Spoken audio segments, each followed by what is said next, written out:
Coming up in this Brightline construction update,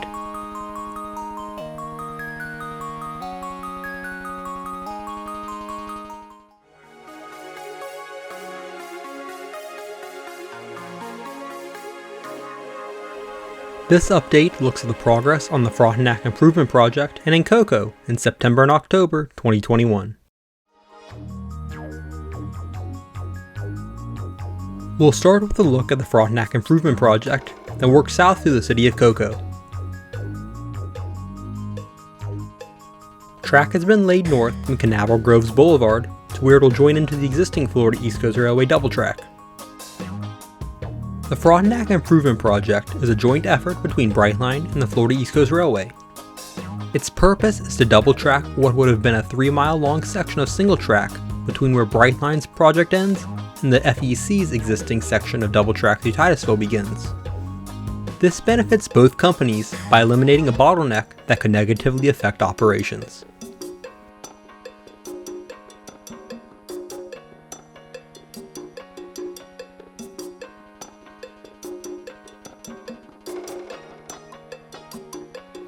We are headed south along Railroad Avenue, where materials and equipment are being stored.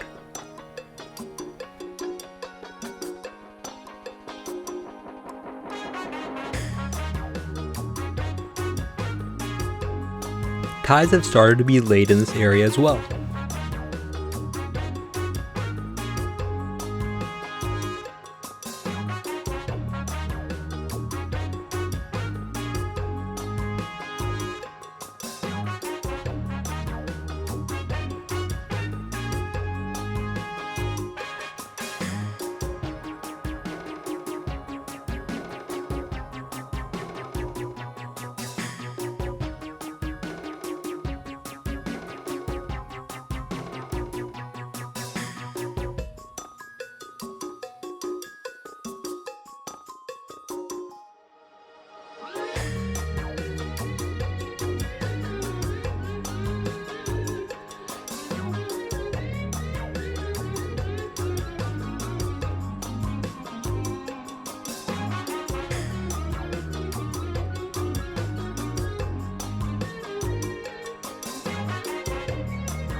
The rest of the way to Cross Road, the sub-road bed is being finished.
Between Crossroad and Cidco Road, more ties have been laid, with stacks of ties staged nearby as well.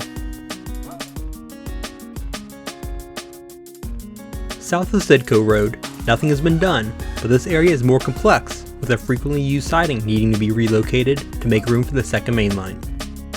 Some track equipment is parked just north of Beaujust Road.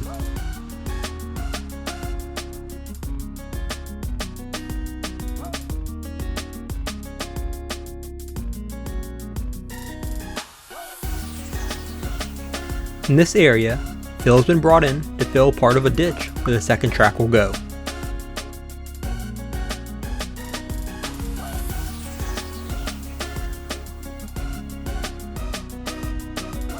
The Florida East Coast Railway's unit train can also be seen as it is unloaded at the Cemex plant. The Cocoa Tunnel is also right here.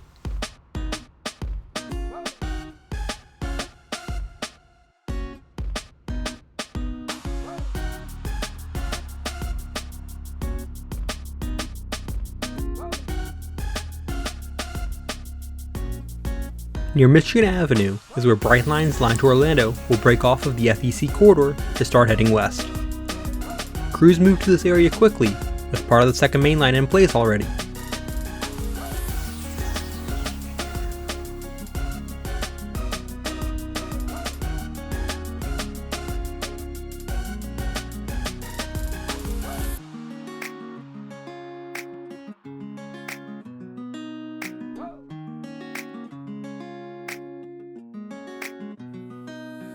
There are even a couple of pieces of track equipment on the new track, even though it is not connected to anything yet.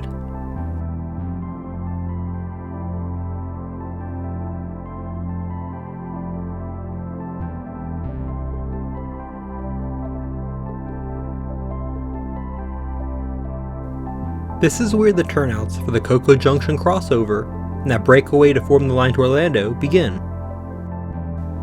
In this quick illustration I made of how this junction will be roughly laid out, the black line is the existing main line and the green lines are new tracks. You can see where the new crossover will be installed on the south end. Moving north, the yellow lines represent the new tracks to Orlando. Another crossover is installed here as well to provide access directly to one of the tracks to Orlando from the eastern main line, so the crossover does not become a bottleneck.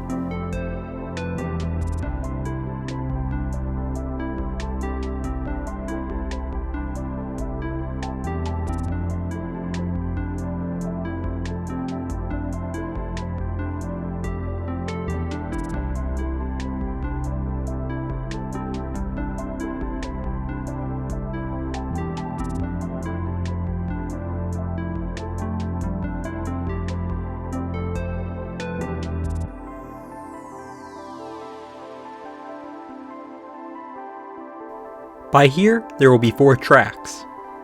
The 2 on the right will continue north, while 2 new tracks on the left will be laid toward Orlando.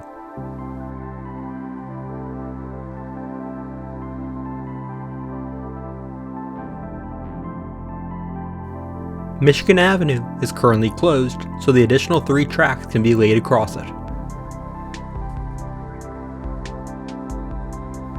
You can also see where some retaining walls were built so the right-of-way could be built up for the new tracks.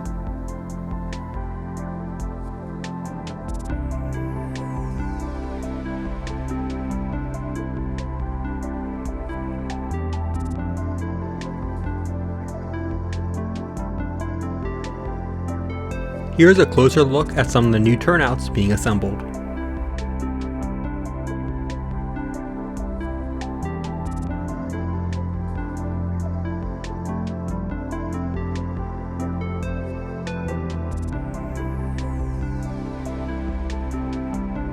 Some of the initial signal equipment is being installed as well.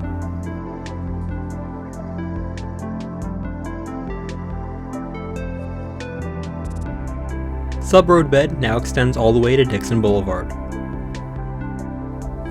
Some additional clearing has been done south of Dixon. Fill has been brought in to build up this curve.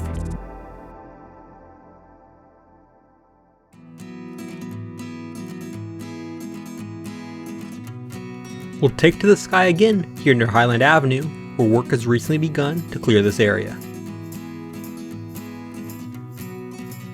The area where the second track will go is in the process of being graded. This continues all the way to State Road 520.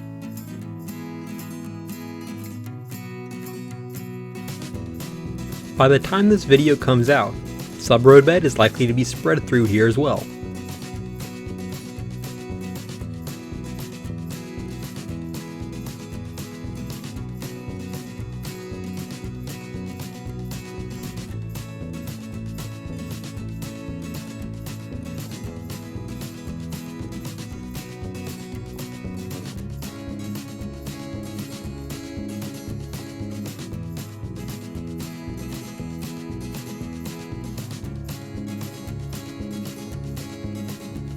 For those of you who like virtual Railfan's Cocoa cameras, here they are.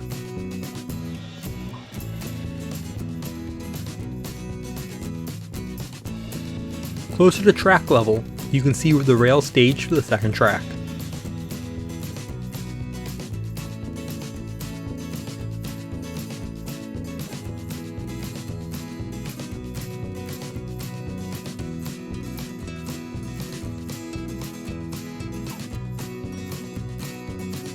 A little work has been done on the inside of this curve in preparation for the curve to be broadened.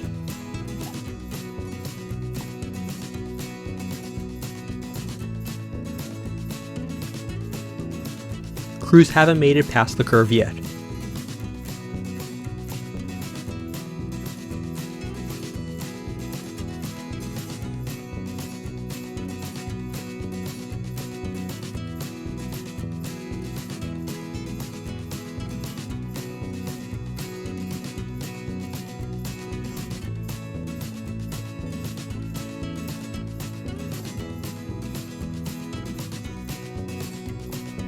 From State Road 520, you can see the work on the grading. South of 520, sub-road bed has been spread. You can see more of the sub-road bed from here at Rosa L. Jones. This area will have 3 tracks, with the additional serving as a lead to provide access to the cocoa-rockledge yard. This way, trains working the yard will no longer block the main line.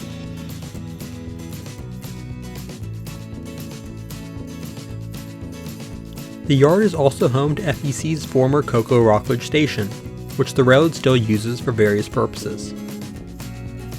The yard itself is used for transload operations and to store cars for some of the work trains.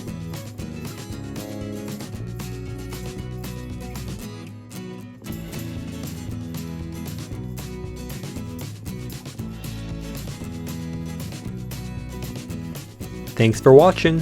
Be sure to hit the like button and subscribe. Also check out my social media pages.